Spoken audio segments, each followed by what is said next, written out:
Women cheaters, mistress or husband stealer. Chapter 1. Taking a married man, ego boost. Women who cheat/female cheaters. They say 20% of men cheat, 15% of women. Women are better at cheating, lying about it and not getting caught because guys are generally very inattentive of their wives. They don't particularly care that she goes out a lot. She says she's going shopping or to get a beauty treatment. Most husbands are horrible lovers after about 2 years of marriage. Where is the lover from romance novels? Women cheat a lot more nowadays because the social climate has changed.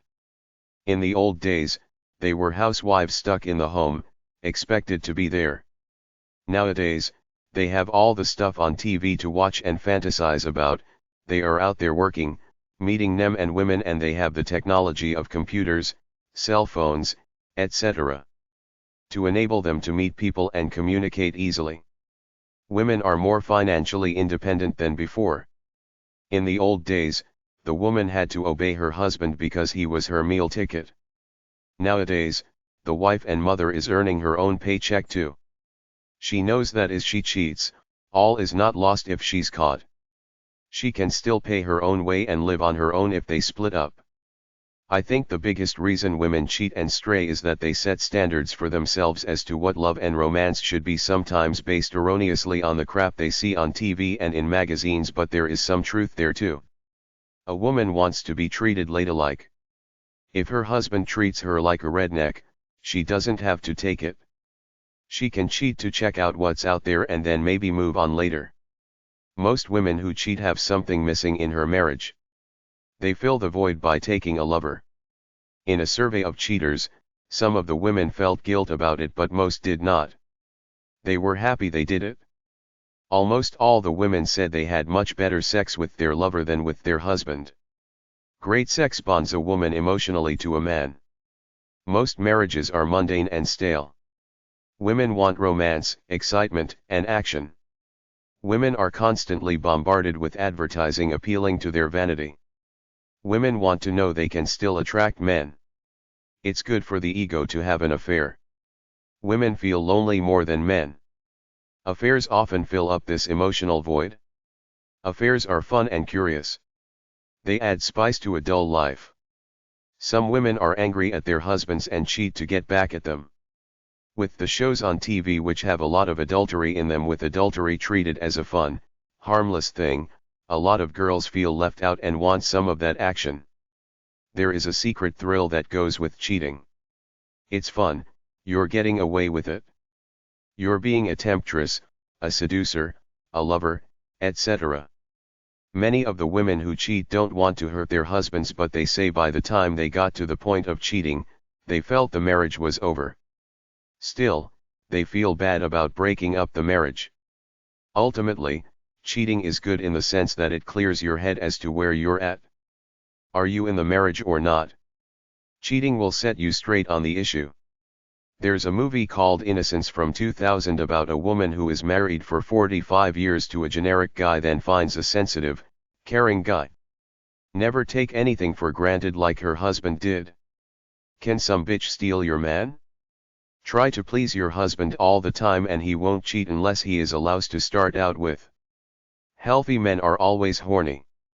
If sex with your husband goes because you don't want it and you're a frump, why would you think he will not cheat on you? It's common sport to husband bash these days. Watch all the husband bashing on talk shows and on sitcoms. Why wouldn't a husband cheat if his wife nags him? What about jerking off? A lot of wives can't stand their husbands jerking off. They think he's cheating on them in his mind. This is insanity. Why would any sane man stay with a bitch who won't let him jerk off in peace? Unless there is really hot passion between a couple all the time, there is always the possibility that the guy will sleep with other women. Most women over 35 are afraid of their man getting seduced by a younger, fresher, prettier girl who steals them away. They call it the second wives club, or simply time to trade the first wife in. I go to the bookstore. I see one book about how to make your husband have an affair with you, then another one about how to stop your husband from getting stolen by some bitch out there. The answers are the same. Act and look like some slutty, horny bitch who can't get enough of his cock, his personality, and his irresistible essence as a masculine hunk even if he's a wimp. If you go on after marriage as though you got your man, now you don't have to try anymore and he works around young women, which almost all men do, you could be sunk. I knew a girl at the gym who tried so hard to lose 40 pounds to fit into her wedding dress, which she did. Then about a year later, she was 60 pounds heavier than she was before. Many stay-at-home wives start to raise kids and live in that bubble away from the workforce such that they gain weight and don't bother getting dressed up to try to look good. If this is happening while some young girl at work is cozying up to her husband, it's very easy for him to think that divorce is worth it, or at least an affair. After all, most men don't marry soulmates. They marry the first girl who treats them with some dignity. If it is going to happen, it will happen slowly. First, the guy will cheat, then he will take her on as the mistress. If he feels he has leverage over the overweight wife with no skills or self-esteem who relies on him for the paycheck, he might not even hide it. He will have two lives, the family life and the love life with his mistress. The best way to avoid this is to marry a guy who seems to have morals, who really loves you and will probably be loyal to you, but you have to treat him well all the time. You have to act happy to see him, talk to him, do things for him and with him, cook for him, make love to him. The easiest way to know if your husband is cheating is if he is all of a sudden chipper, in a good mood all the time, tries to lose weight, buys new clothes and possibly tries to trade the minivan in for a cooler looking car. Nowadays all you have to do is look through his cell phone. Really smart guys have two cell phones, a hidden one just for cheating. If you marry an arrogant guy, expect him to cheat. There was a TV show about the ex-wives of pop stars. What did they expect? You don't marry a rock star and expect him to be monogamous unless you're really stupid and naive. Rich guys expect to take care of their wife who is raising their children in exchange for being left alone to sleep around. Many expect the wife to be onto this arrangement as part of regular life. There are not a lot of good-looking, nice, friendly, muscular gentlemen around who are good in bed. Single girls who spot a guy they like often don't care if he's married. They'll flirt to see where it goes. If he leaves his wife, they consider it a victory, even though it will probably mean a financially challenged life for the two of them because of his child support payments. When it comes to sex and love, people often think with their hormones before their brains, which is why we have all these relationship problems everywhere on the planet. What do you expect anyway? Guys weren't born to be monogamous. He will get tired of you unless you treat him very, very well in all ways. Women know when a marriage is bad. Some move in on the guy out of friendship and sympathy, some like the sport of stealing a husband, especially if he is rich. What is the guy's track record like? The guy he was before he met you is who he will be after the fireworks of the marriage wears off. Once a cheater, always a cheater. Drop in on his work to see if there are any women cozying up to him. Offer to go with him when he says he's going out for his hobby, golf, gym, cards, rifle club, etc. Guys having an affair often become impotent with their wives, then blame it on her weight gain.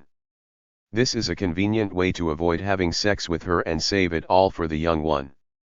It's the Coolidge effect. Most guys are very clumsy at cheating. When a guy breaks from his routine, that's a good sign. Guys can be seduced then threatened by their new girlfriends to stay with them, or they will tell their wives on them. Not all girlfriends and mistresses are equal. If your husband loves his mistress, you're sunk. If he just likes the sex, you can save the marriage if you want to. The natural thing to do is to lash out and hurt a cheating husband, but this is a bad policy if you want to save the marriage because you don't want to alienate him further. You want to bring him closer to you. If you want a divorce, this is good grounds to get you more in the settlement because he's the one who screwed up. The divorce judge weighs this in the cheated person's favor. The cheating spouse rarely gets custody of the children unless the other person is really messed up. When you discover your husband is cheating, play it cool and you get more leverage either way, whichever you want to go, stay, or go. Don't get pregnant to try to save a marriage.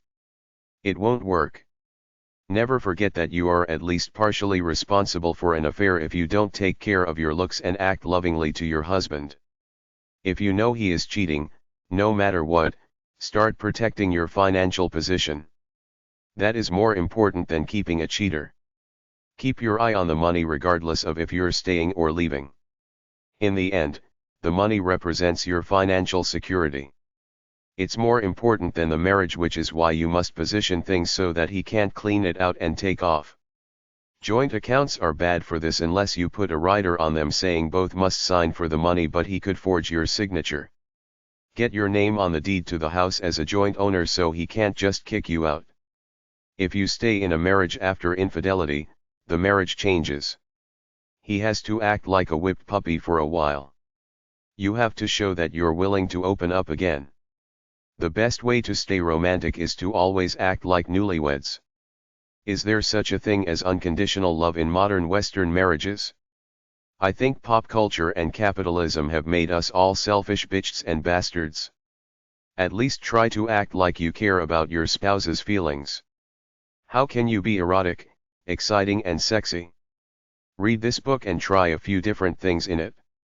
If you end up divorcing, fight for what's yours. There is no such thing as an amicable divorce. Chapter 2. Some women go after married men. Maid poaching / going after a taken person. People go after married people all the time. The rationale is that if he or she was in a happy marriage, they would not take the bait, so to speak. It's rude to go after a married person, but it is not a crime. Some people say it's immoral. People do it both because they want a fling and they want a long-term relationship. Some people say it's fair game. If your spouse is slowly seduced to go with another guy or girl, your relationship must not have been that hot to start out with. Most of the time it happens slowly over time. Very few people try to poach a spouse upfront directly. People who like to talk are more likely to poach and be poached. Mistress, single woman / married man. You Americans make such a big deal about infidelity. Frenchman with mistress. The human animal is not meant to share. Psychobablist. I don't care what anyone says about women being so nice, the truth is that they love to steal other women's men. It's a great ego boost. They didn't just get a man. They were so alluring that he left another woman for them. A lot of girls nowadays exchange sex and companionship for money. The problem is when some of these girls think the guy will leave his wife. A lot of guys are nice guys. They don't have the heart to leave their wife and kids. Way back in the olden days, men didn't need mistresses. They did what they wanted because they were physically stronger than women and controlled their tribes and societies. They had forcible sex or enslaved them for their own personal harems. Even when they started to couple up and marry, men could often have as many wives as they could afford, and in societies where they were only allowed one wife, the wealthy, powerful men had mistresses.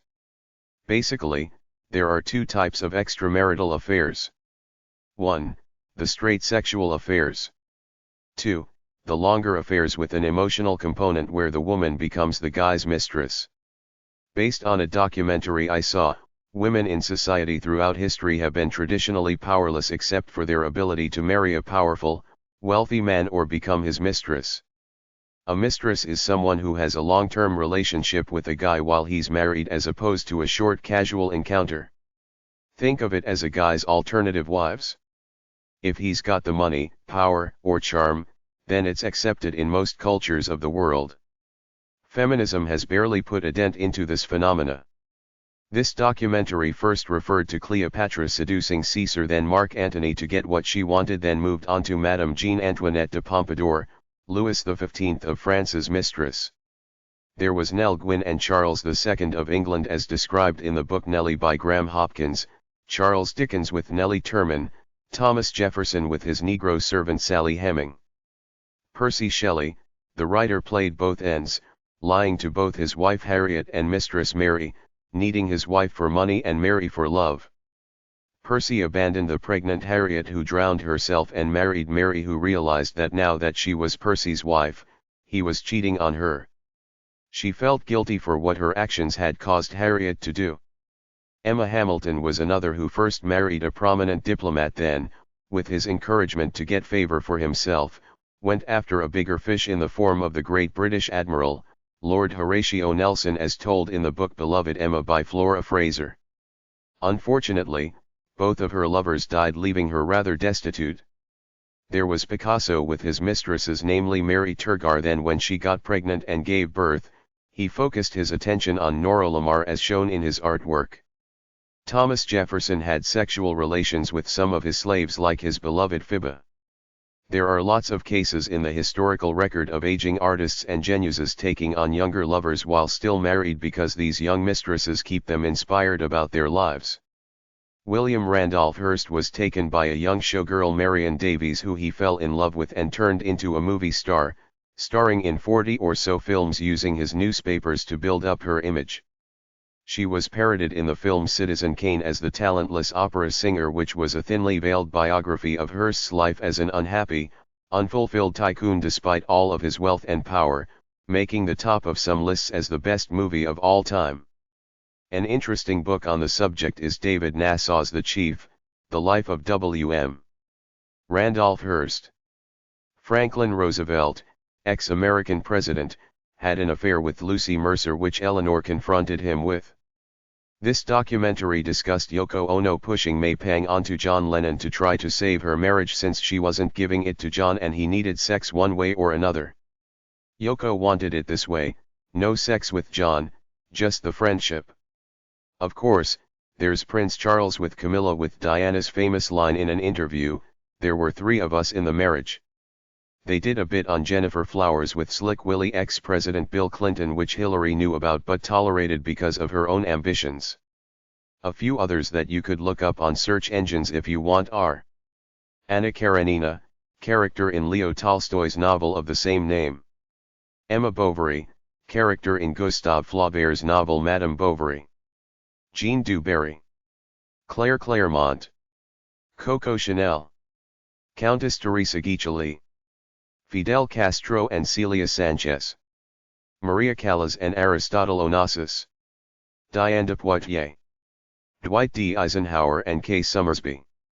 Jane Eyre, literary character, written by Charlotte Bronte. Nell Gwyn and King Charles II of England. Hester Prynne, literary character in the novelle The Scarlet Letter by Nathaniel Hawthorne. Alice Keppel, Charles Curald and Patricia Shannon. Elena Lupescu, Ellen Olenska, character in Edith Wharton's novel The Age of Innocence. Lady Caroline Lamb, Lady Emma Hamilton. Lara, character in Boris Pasternak's novel Dr. Zhivago. Madame de Beauvais and Louis XIV of France. Marion Palmer, character in Joanna Trollope's novel Marrying the Mistress. Mildred Rogers, character in Somerset Maugham's novel of Human Bondage. Lola Montez, Vicky Morgan and Alfred Bloomingdale. Annie Murphy and Bishop Eamon Casey. Karina, Katharina Schratt. Sarah Miles, character in Graham Greene's novel The End of the Affair. Simone de Beauvoir, Marilyn Monroe. Julia Exner and John F. Kennedy. Marie Callas and Aristotle's Onassis. François Mitterrand and Paget. Mobster dolls, mafia women. Saint Augustine and Dolorosa. Catherine Walston and Graham Greene. The media loves a good mistress story. It screams with headlines like Jezebel, Temptress, and Home Wrecker. Most mistresses in the public eye get skewered by society at large as gold diggers, adulterers, family destroyers, etc. While the guy can ask for forgiveness and try again like Kathy Lee and Frank, who are they, the mistress is just seen as the evil one. They get the worst end of the deal, except with some like Monica Lewinsky, who parlayed her tryst with Slick Willie into minor celebrity status and some commercial deals, but she wasn't really his mistress in the full sense, just a booty call. In the old days, mistresses were kept women. The guy set them up in their own apartment and paid their bills, often having children with them. Nowadays there are still mistresses with the older, wealthy crowd, but a lot of younger people just have booty calls without the mistress bit. The general thing about mistresses is that most start out as gold diggers, want to get rich fast, so they take up a public occupation where they're seen a lot, and wealthy men have the opportunity to be smitten by them, as was the case with Hearst, Louis XV and others. For some girls, it's an ego thing, kinda like I can take this guy away from his wife. Ain't I fabulous? For the wives, some leave. Of those that stay, some go crazy with grief. They have to lower their expectations and get what they can out of the deal. They have to put up with meeting the mistress at public functions and treating them like a junior wife.